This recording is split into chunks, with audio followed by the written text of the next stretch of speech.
Hi, everybody. This is Bjorn with Elevate Health, and we are hosting a video training today for our first line responders, specifically to talk about the MCIRT program. So please keep focused on the PowerPoint that you'll see. It'll have some good information for you. And Jennifer and Emily from Comprehensive Life Resources will be doing the presentation. So go ahead, ladies. Hello, everyone. So I'm Jennifer Sorensen. I am a mental health professional and one of the MCIRT team managers. And I'm Emily Chandler. I'm a registered nurse and the other MCIRT program manager. And so this is MCIRT, the Mobile Community Intervention and Response Team. And this is a picture of us at our Spanaway office.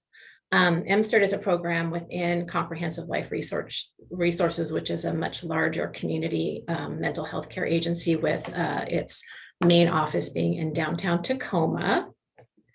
And then next slide, please. So how MCIRT got started. So it's been recognized or known that some people become high utilizers or even very high utilizers of emergency services for a variety of reasons. And these reasons can be related to mental health, physical health, substance abuse, or a combination thereof, and other things as well. So MCIRT started as a pilot project in 2017, serving mostly the Spanaway area, and has since grown. It is now a permanent fixture in Pierce County and serves all of Pierce County. And so next slide, please. So what does MCIRT do? So MCIRT works with individuals in a community setting to reduce high utilization by addressing any number of client needs. MCIRT staff have to get really creative with what they do, because of what often appears to be the problem on the surface, at the time of referral is only one piece of the puzzle. And we get a much better sense of what's actually going on with the client once we dive in and get to work with our clients. And so MCIRT staff have to be somewhat like detectives, getting to the bottom of the reason a person is using emergency services and intervening in creative ways. And MCIRT is also all about building trust. As you can imagine, clients with mental health issues or substance use issues, and even our geriatric clients can be very skeptical of us knocking on their door and offering to help them at no cost to them. And so because we are a very low barrier program, we have the luxury of being able to take the time needed to build that trust. So next slide. So outreach and engagement. MCIRT is not a crisis team, but does try to respond very quickly to referrals. We'll attempt to make contact with a new client the day of referral by phone, if not in person. And if that doesn't happen, we definitely will make contact the next day. Meeting clients in their homes and in the community eliminates a lot of the barriers that can contribute to people becoming high utilizers. The goal is, of course, eventually to connect people with sustainable long-term services. Also, we will work with clients however long it takes to get them to the place where they need to be to transition out of our program. We've had clients where we had one visit with them, and we've had clients that we've kept for 2 years, which is rare, but it happens. And so next slide, please. Wait, my thing stopped. And so this is our MCIRT staff. This is who is on our team. We are a multidisciplinary team, and we have registered nurses, psychiatric ARNPs that do all things medication management, mental health professionals, case managers, consumer advocates, or peers. And our teams usually go out in pairs and can address a number of needs usually in one visit at the same time. Okay, so these are some examples of what MCIRT can do. It's just a small list of examples. MCIRT, like I said before, is not very limited in what we can do. We get creative and do a lot of things, but these are just some of the common things that we do. So counseling and medication management, getting clients connected to other programs and resources for appropriate, sustainable, long-term care. We have discretionary funds, which makes MCIRT a little bit unique because we have dollars that we can use to help eliminate barriers and also help a client meet some of their immediate needs so they can focus on their recovery. We can also provide transportation. We have company vehicles and we can drive clients to and from appointments. And we can also arrange in advance, Uber and Lyft rides for them to make sure they get where they need to go. And we can also serve clients with any insurance, no insurance. That's another thing that makes us a very low barrier program, is we don't have to turn anybody away for insurance reasons. And of course, we do case management around coordination of care. And then I'm going to turn it over to Emily. So this is a little bit of data. It's a little bit outdated, so I won't go too in depth with it, but I did want to point out that you can see the majority of our referrals come from the fire districts, with about 70% coming from EMS.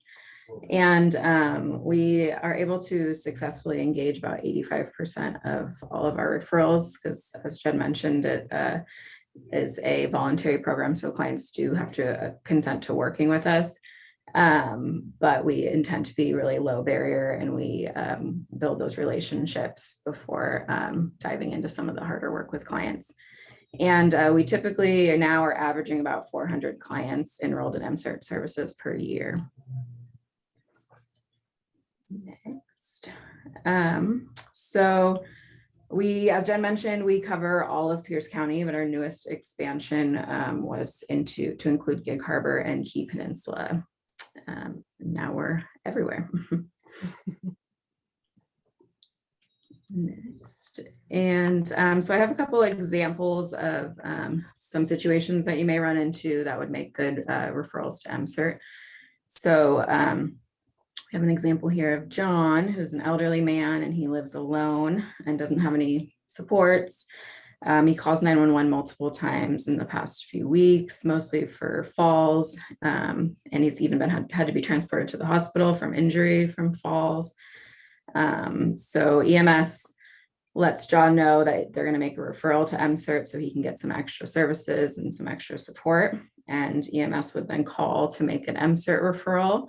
And we would reach out to John and see what we can do to help. So in this type of situation, we may do something like connecting him with caregiving services in the home or getting him into assisted living. We would maybe provide some interim nursing services, do some fall risk assessments, maybe buy him a walker or other medical equipment in the home that could help decrease his falls. So it really depends on the situation, but those are just some examples of things that we may do in this type of situation. And then our second example here is Janet, who she's been calling 911 frequently. Complaints of she feels like she's having a heart attack. She also discloses that she's been binge drinking when she's been stressed. She has a lot of anxiety, which actually is what's kind of causing her to feel like she's having a heart attack. She has some depression and has expressed some suicidal ideation. And she often wants to be transported to the hospital so she can get some benzodiazepines there. And she's not connected with any mental health services. So similarly, MCIRT, this would make a good MCIRT referral. So EMS would explain that they're going to reach out to MCIRT, who would then contact Janet to offer some services and help with decreasing any stress in her life and see what they can do. So in this type of situation, we may have our psychiatric ARNP see Janet and assess and then prescribe some medications to help with her anxiety and depression. We may provide some brief therapy services in the home and eventually get her connected to some long-term mental health services. Next. I have a question. Yeah. So when you have situations like this, do you ever come back to any of the members of the fire district? I know if they have a care manager, that would probably, like Shelley or Jen, that would happen. But to give them a notification of what services have been put in place so that they know it's been taken care of, instead of them making a referral going, gee, I wonder how Janet's doing, never heard back. So I don't know what ever happened to Janet.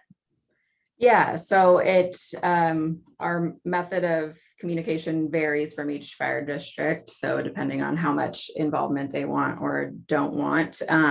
So with our partners who have paramedicine or cares staff members, we communicate with them pretty regularly about clients. But when we're discharging a client from MCIRT services, we always update members from each fire district with what's been done with the client and why we're discharging them.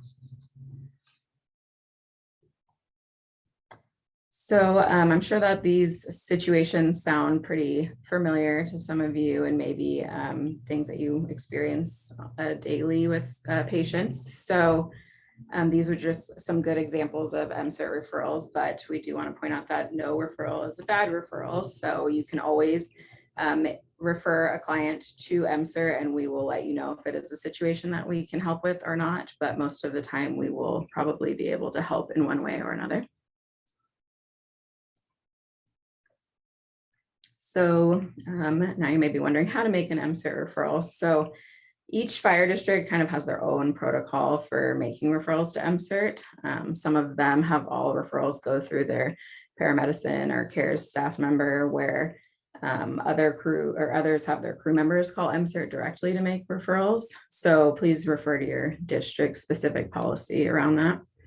But when you are making an MCIRT referral, this is kind of the information that we like to know. So we need to know which fire district you're calling from, and some basic demographic information for the client. So their name, full name, date of birth, and address, and then the reason for referral, kind of a brief description of what's going on. It's also really helpful if you can get a phone number for us for a client, but we can still engage the client without one if you're not able to get it. And we also like to know, if possible, kind of the condition of the home, so we know what we're walking into. And if there's any safety concerns like weapons or aggressive dogs or drugs, anything like that. So those are just some kind of nice details that we like to have if possible. And we have confidential voicemail, so all information can be left on voicemail if it's after hours. I have another question, Jen. So if you get a referral from, let's say, I'll pick on Graham, like Graham makes a referral and you have a phone number for this person, but they're not answering. It's either going to voicemail that's not set up, or the voicemail is full, or it's just ringing and ringing and ringing. How many times and what ways do you go out and try to connect with that person before you make the decision like this, we've attempted so many times and we're just not able to make that connection? Mm-hmm. Yeah, good question. So we make multiple attempts. Our minimum attempt is 3, but we always make many more than that. We will never close a person with only attempting over phone. We always will attempt to meet them in person, show up at their house. We have flyers that we leave there.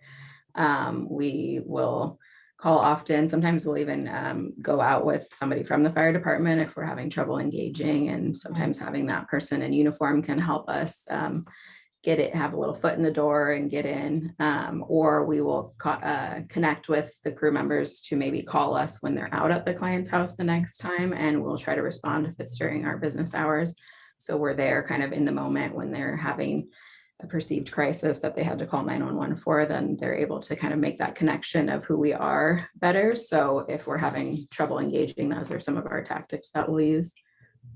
It's great to hear the collaboration. That's really awesome and unique in a lot of ways. So definitely. And then, so this is the MCIRT referral line phone number. We operate Monday through Friday during business hours. So those are the hours that somebody will typically answer the phone. But we do have, as I mentioned earlier, a confidential voicemail. So you can leave all referral information on the voicemail and we will address that the next business day. We respond to referrals. This says within 72 hours, but it's almost always the next day, next business day. So we try to respond as quickly as possible, and we kind of triage for any more emergent referrals Yeah, and then we also have on the next slide our contact information for myself and Jennifer, and then Tracy, who's our program director. Well, I know we are right almost at time, but I would like to ask you both, what is one of the most rewarding things that you have either witnessed or been a part of since MCIRT has started? Gosh, that's a hard question. Lots of stuff. I mean, I think it's just, I love doing this type of work. I think doing outreach and going into people's homes gives you such a different insight into their lives and who they are and why they are the way that they are. So I love that piece of it, and being able to see such a drastic change in people's lives when we've worked with them. Seeing them, in a pretty bad situation where they feel like they are hopeless and have no support, and being able to kind of get them to a place where they feel safe and happier is very rewarding. Trying to think of an exact example, but I feel like there's so many, it's hard to pick one. But we definitely have lots of client, success stories that are always fun to share. We try to reminisce on some of those as a team every once in a while to, remember. Sorry, Mika, but I think that's important because it's so easy to focus on the ones that may not have the outcome you're hoping for. And that we got to remember the positive outcomes that come in. And I think we're amiss. I don't think we've actually said what MCIRT stood for. And correct me if I'm wrong, ladies. It's Mobile Community Intervention Response Team. Is that correct? Yes. Okay. All right. Well, I just want to thank everybody for listening. If you have any questions about MCIRT, please reach out to one of these fine people on this slide, as well as your lead at your fire district if you have specific questions about referrals. And this ends our recording.